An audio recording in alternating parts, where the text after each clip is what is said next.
안녕하세요.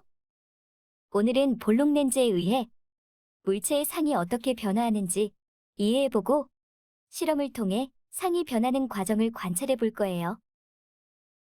볼록 렌즈는 가장자리보다 가운데가 더 두꺼운 형태의 렌즈로 입사광선을 광축 방향으로 모으는 렌즈를 말해요. 직선으로 입사된 빛이 굴절된 후 한 점에 모이게 되는 지점을 렌즈의 초점이라고 합니다. 이때 렌즈의 중심에서 초점 F까지의 거리를 초점거리 F라고 불러요. 직선으로 입사된 빛은 항상 초점을 향해 굴절되는 반면 반대로 렌즈의 초점에서 퍼져나와 입사된 빛은 광축에 나란히 진행되도록 굴절됩니다. 볼록 렌즈에 의한 광선의 경로 추적법은 크게 세 가지로 요약해 볼 수 있어요. 먼저 광축에 나란하게 입사한 광선은 항상 초점 방향으로 굴절되어 반면에 초점 F를 지나 입사한 광선은 항상 광축에 나란히 굴절된답니다. 마지막으로 렌즈의 중심을 지나는 광선은 그대로 진행하게 돼요. 이러한 규칙을 잘 이용하면 쉽게 볼록 렌즈의 광선 경로를 추적할 수 있습니다. 렌즈에 의해 생기는 상은 여러 종류로 나눌 수 있어요.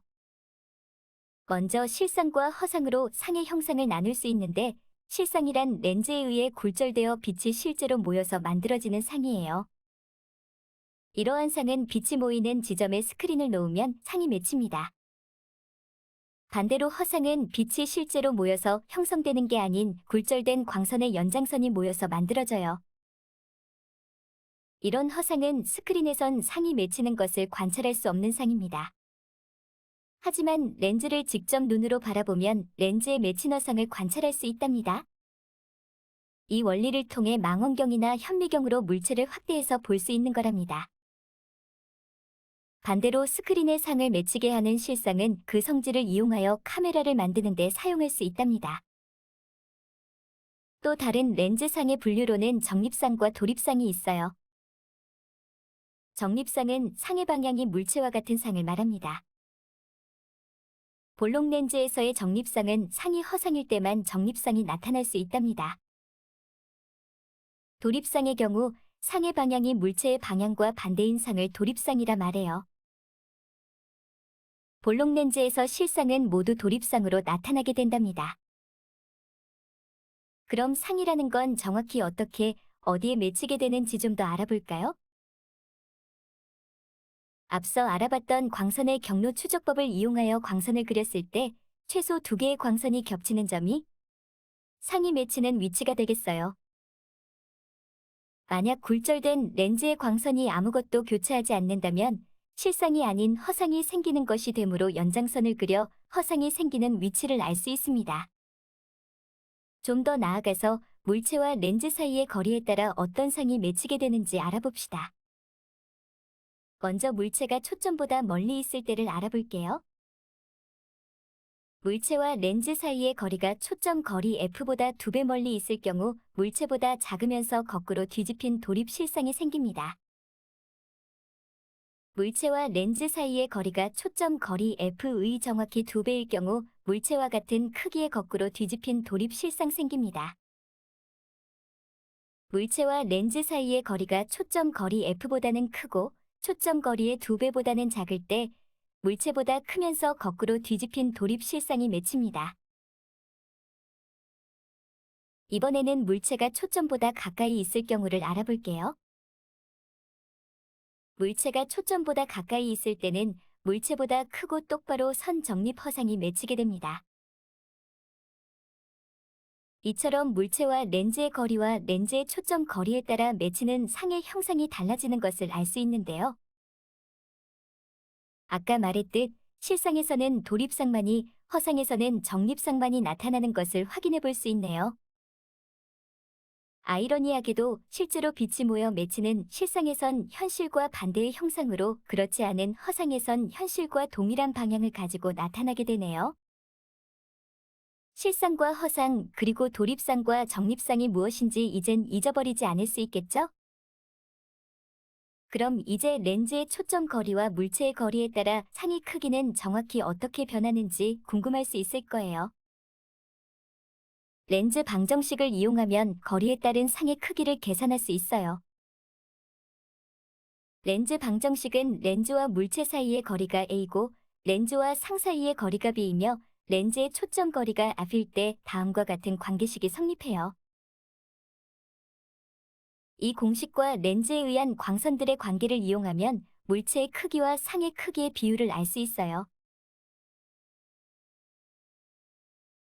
이 그림을 보면 삼각형 ABO와 삼각형 ABO를 찾을 수 있어요. 한번 찾아볼까요?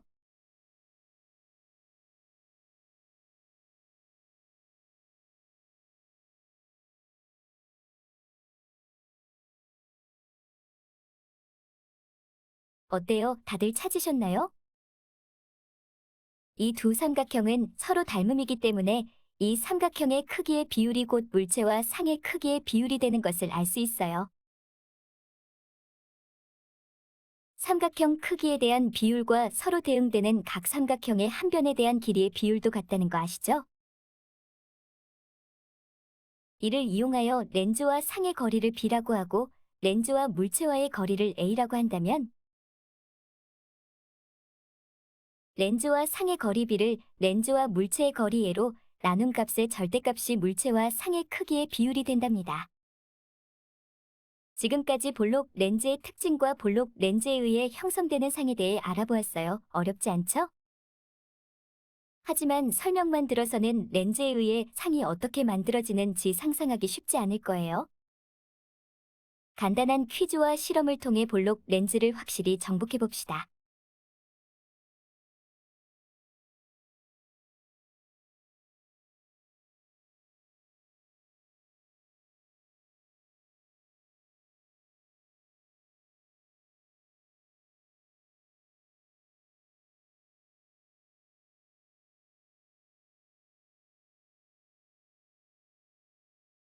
방금까지 한 설명은 잘 들으셨죠?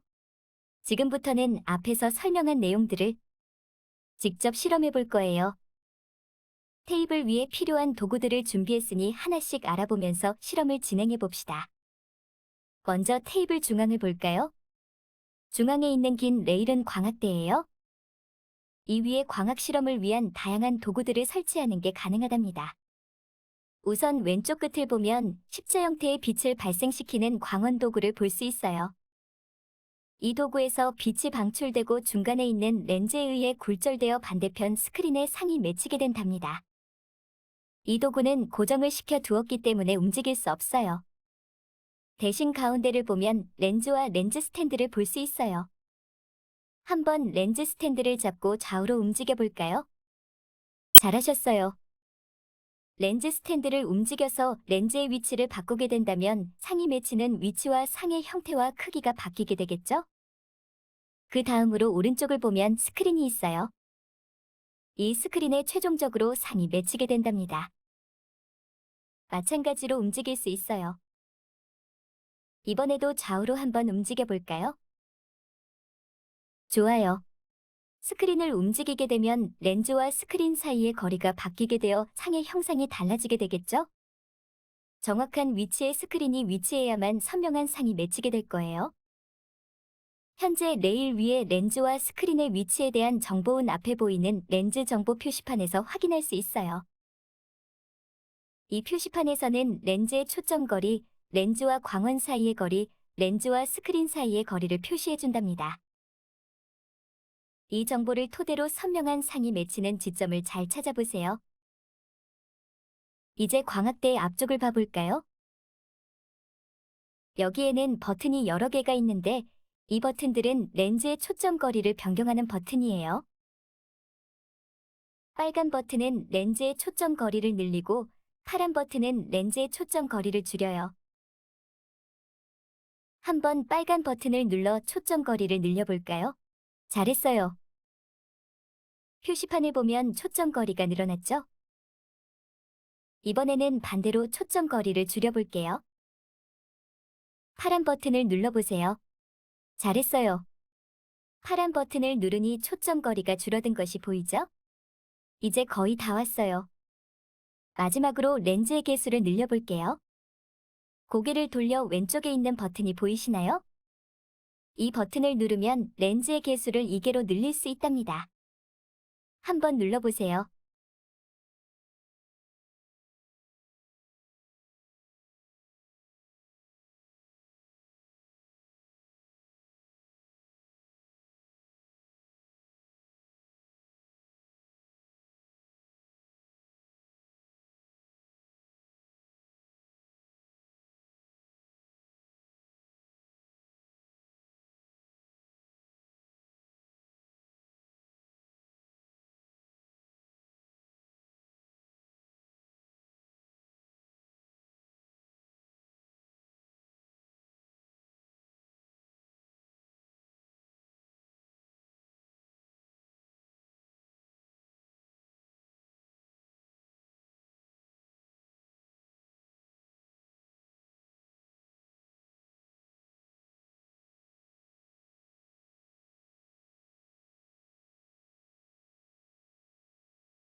안녕하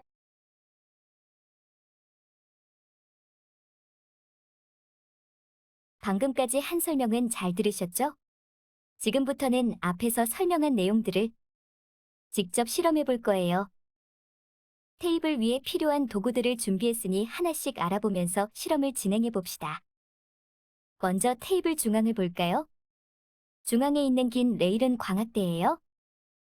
이 위에 광학 실험을 위한 다양한 도구들